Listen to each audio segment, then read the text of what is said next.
24 to 5, if you would like to ask either Kelly O'Dwyer or Richard Miles, or both of them a question, give us a ring, 96900 693 13 13 32. Kelly, good afternoon. Good afternoon, Tom. Richard, hello to you. How are you, Tom? How are you, Kelly? Great to be with you. How's the first week back at Parliament been? We were just talking about that off air. Kelly equated it to the first week back at school. It was very much it's a bit like that, I think. People were excited to be back, good to see some old friends, and I think there was a lot of exuberance. And a bit of naughtiness. And a little bit of naughtiness as well. That's probably the summary. What defines naughty in the federal parliament? Well, I think probably what at least a definition of it is if Bronwyn sends you out of the parliament. Yes. Well, even more than that. When Bronwyn stands up as Speaker in the chair, everybody is meant to fall silent. And she did that a couple of times this week, I think, just to make sure that everybody recognised that Parliament is a very important place with important business, and people need to be focused on the task at hand, and I think it was appropriately done. Christopher Pyne strikes me as the sort of person who at school would have gone around and emptied other students' bags into the bin and then flushed their head down a toilet. Does he behave like that in the Parliament?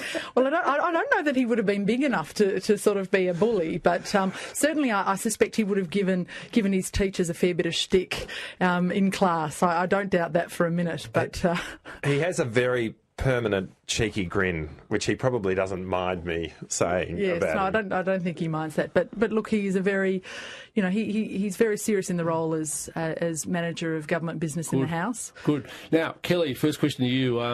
The Treasurer Joe Hockey has today outlined a series of criteria as to when the federal government will pump money into ailing businesses. Now, this follows on from his assertion that with the era of entitlement had now ended. So I'll just ask you this. When SPC asked for money, he said no. Holden, no. Toyota, no.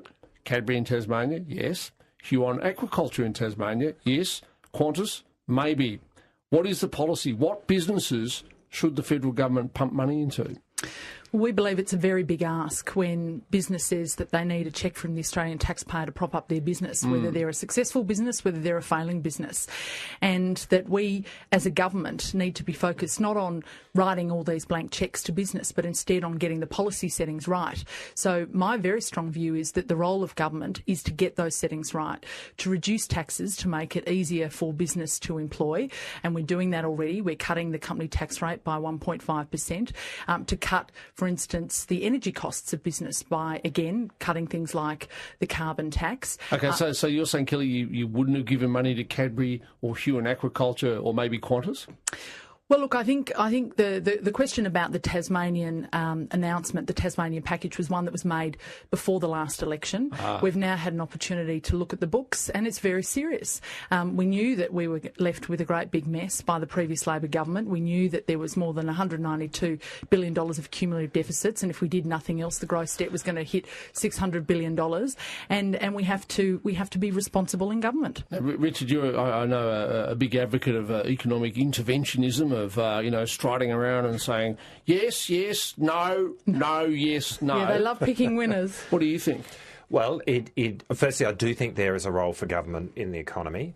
Secondly, I think it is a big step. I'd agree with Kelly for government to take that step. And it is important that we have defined criteria for why government would intervene in the economy in that way. But can I say that one criteria certainly isn't whether or not it's before or after the election, because that's basically the criteria of this government.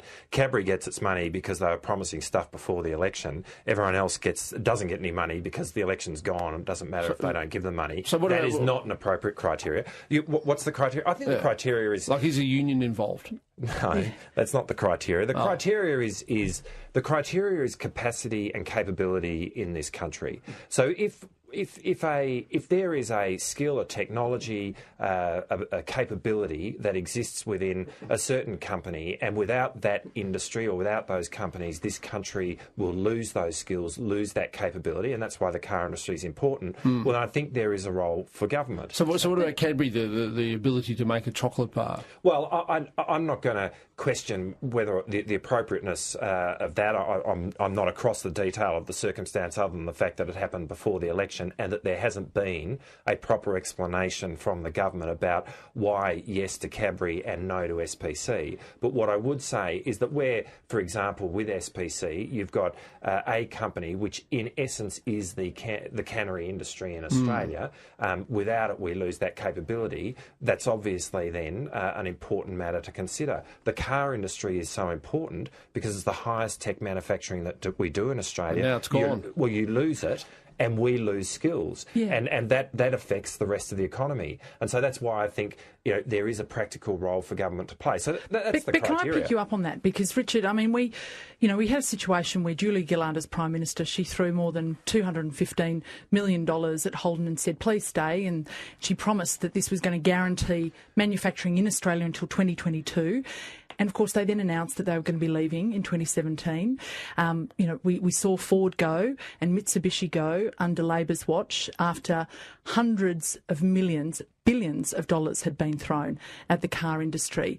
So, I think we have to be responsible when we borrow taxpayers' money to hand checks over to particular industries. We have to also think of the opportunity cost for what that money could otherwise be spent on or kept in taxpayers' pockets. Yeah, well, of course, we need to do all of that. But part of understanding the opportunity cost is that if we lose an industry with the technical capability of the car industry, but we lost it. It's gone. A whole lot of opportunities go with it. We've lost it because this government has made a conscious decision that it's not going to be a partner with it. No, that's not right. We will go to a break after the break. More debate, more of your calls. 96900 693. It's 18 to 5. Chappelle Corby, it has every journalist from Australia gone over there and we don't care. Ross and John. Let me ask you, Chappelle Corby, guilty or innocent? Who cares? I don't care. Guilty, but I don't care. But please, leave us alone. Shell, thank you very much. Back Monday morning when you wake up. That'd be interesting, wouldn't it? Mr. Foreman of the jury, have you considered your verdict? Yes, and what's your verdict? Who cares? No, guilty, but who cares? 3AW 693. One of the most time-consuming parts of running a business is bank reconciliation, making sure all ins and outs match the bottom line in your bank accounts. Thanks to Xero, it's easy to keep an eye on your numbers. Their cloud-based accounting software makes it an absolute breeze. With just one click, bank reconciliations are sorted and you can get an up-to-date snapshot of your business from anywhere on any device.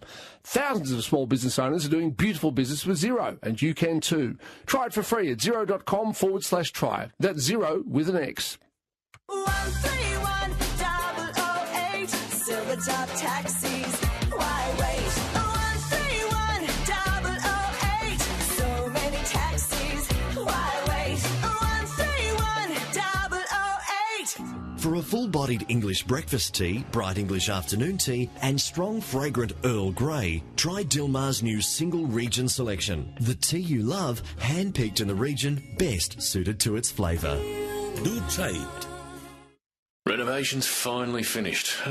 Not quite. A few new items to finish. Our old stuff is fine. Springvale Homemaker Centre have style sessions with an experienced interior designer. I could book in, get the right thing first time. Shop, explore, relax at Springvale Homemaker Centre. Close to 30 homemaker retailers, including Harvey Norman, Domain and IKEA. Free undercover parking, plus it's family friendly. Find out more. Follow us on Facebook or visit springvalehomemakercentre.com.au, corner Princes Highway and Westall Road. There's an exciting loyalty program in sports and community clubs around Victoria. It's called Club Mix, and it's a great place to meet new friends or catch up for a laugh with old ones. Plus, you can win great prizes, like a trip to Hamilton Island. You can find Club Mix at Whittlesea Bowls Club, Churnside Park Country Club and Eastwood Golf Club, plus many more. Go to clubmix.org.au today and see if your local club is in the mix.